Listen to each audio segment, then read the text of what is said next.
Hey, welcome to another KATcast. Kevin Hilly along with Aaron Hart, Jordan J. We're talking about spouses today. How did you meet your spouse? Mm-hmm. Jordan J., we'll start with you. Okay, so I actually met my spouse at church. We went to the same church for a really long time.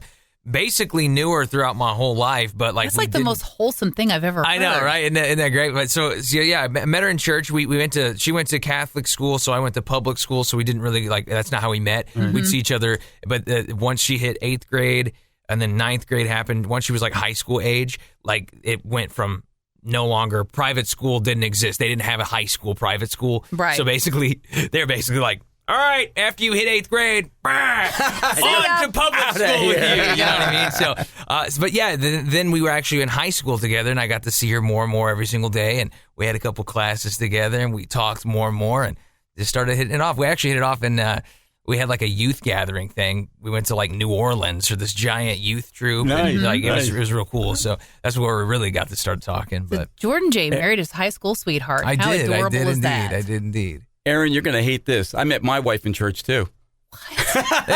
Nice. See? Yeah.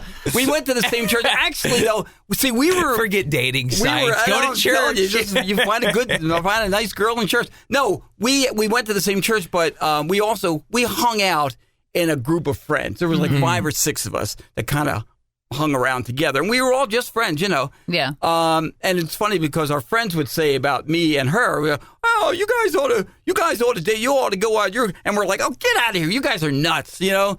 And she was also a waitress at a pancake house that I used to like to go to. And that spoke to Hilly's heart. I'm telling you, yeah. So I used to go in there, and I would ask for her station. So like where she was working, so she would come over to the table all the time, and we started talking. So that's kind of how we started off, and then eventually friendship developed into more. Wow, look at you guys. Let's see. I had to have a pulmonary embolism and almost kicked the bucket. That's how I met the husband. Yeah, thought I had a chest cold. Turns out I was having a pulmonary embolism. I had blood clots in my lungs. I had one clot behind my left knee, and it was just spitting out smaller clots. Wow. And it had been, I guess, for a couple of days. And I just remember being really exhausted.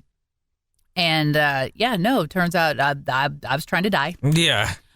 So that's where she obviously didn't try hard enough. I'm sleepy. Yeah. It's like that's your body being like, it's time to die now. Yeah. You're like, whoa. Well, I'm glad you didn't, Aaron. Yeah, I know. Well, hey, me too. But I spent a couple of days in the ICU up at university, and then when I got released, they said, "Hey, do you want to see the hematologist here on staff?" I said, "No, actually." I was like, my mom's got a history of blood clots.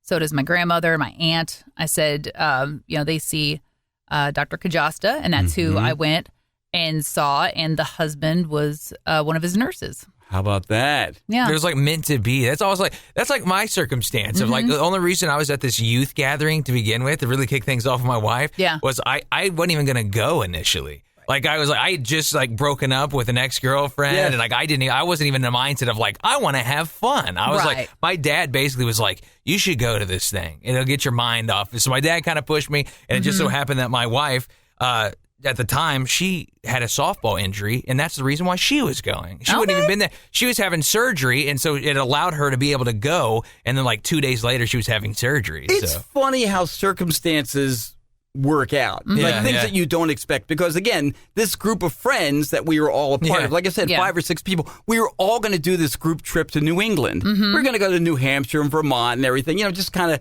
spend that time, like a long weekend sort of thing.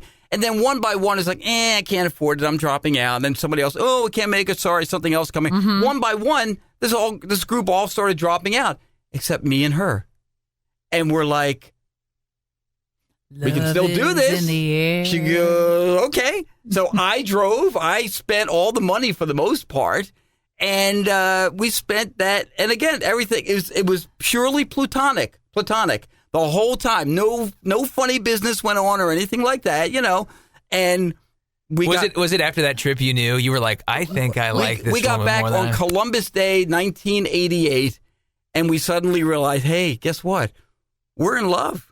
That was it. That was what, And the fact that Hilly didn't whip out his calculator afterwards and say, okay, well, here's what you owe me this for gas. And we stopped to split a sandwich. If you guys talk to her, I'm telling you, there are stories that she will tell you, stuff that from her own perspective and angle that you will laugh at, okay, about her view of how everything happened. But I'm telling you, this is from mine. This is how it all occurred. That's the Hilly Disney version. It's awesome how that stuff works out, though, isn't it? Yeah, it is. I remember my mom and dad told me this one story. It was this crazy, bizarre thing where they even ended up meeting before they actually knew each other. It was they both ended up happening to be at the same party at the exact same time. And my mom at the time was in this bathroom that locked and they couldn't unlock it. So my dad kicked the door in. I guess everyone was mad and needed to use the bathroom. So my dad literally kicked the door open but didn't go in the bathroom. So it was funny. My mom just recently they were explaining the story and my mom literally just stops and gets all wide-eyed and she's looking at my dad and he's like, "What?" And she's like, "That was you that kicked the door open?" It was just funny. It's this whole realization where it's they met before they even met. It was so cool. Who knew that someday? Yeah, exactly. You know? Yeah, no kidding. I don't know. It's just weird how things work out, And I think what I liked the most about the husband is he had no clue what I did for a living. None. See, that's how you know you got to keep her because it's not somebody who's suddenly latching onto you because you are treating Aaron you different Hart, because exactly. There's a big misconception that we have access to all these tickets and all these freebies and all this, So I had gone on multiple dates with lots of different people, and as soon as that was brought up, oh, can you get me Cardinals tickets? Oh, can you get me Chiefs tickets? Oh, can you get me George Strait tickets? I said, yeah, sure, buddy, I'll work on that. And out the door I'd go. Because and by the way, while we could have in the past, things have changed. It's not like that now. It's all digital, since 2020, it doesn't work like that anymore. Right. So it's the fact that he had no clue what I did for a living. Right there, that was very attractive to me. It's funny. I was out of radio for a couple of years when my wife and I met, and she's like, you're so miserable, you ought to get back into radio. I was like, oh, I really miss radio. That's what it was. I'd say, oh, I really miss radio. She goes, well, get back in it. I go, no. Here's the thing. I don't know where I'm going to end up. Now we were in Pennsylvania at the time, Philadelphia area. And it's like, I don't know where I'm going to end up. This job could take me anywhere. This is what an incredible woman I married. She goes, you know what? I don't care. Wherever you go, I will go with you. Wow. We will go. I don't care. That's amazing. Yeah. And so that gave me the freedom to entertain offers from all around the country, and we ended up, we did end up going up and down the East Coast and a bunch of other places. And we ultimately ended up in Missouri. But this is a woman who was willing to That's how you know. Do what was necessary for me to live that professional dream. Well, the husband's like that too. I've had some offers, down the road and stuff, and I'll say, hey, so-and-so hit me up on LinkedIn, or so-and-so emailed me, oh, hey, before I know it, he's looked up houses, he's looked up jobs for him, and I'm like, pump your brakes. Slow your roll here, dude. My parents are 15 minutes down the road. I'm not leaving the area. We're not going anywhere. Yeah. But he's the same way. He's like, okay, cool. Well, I've got an interview on Tuesday. I'm like, well, wait.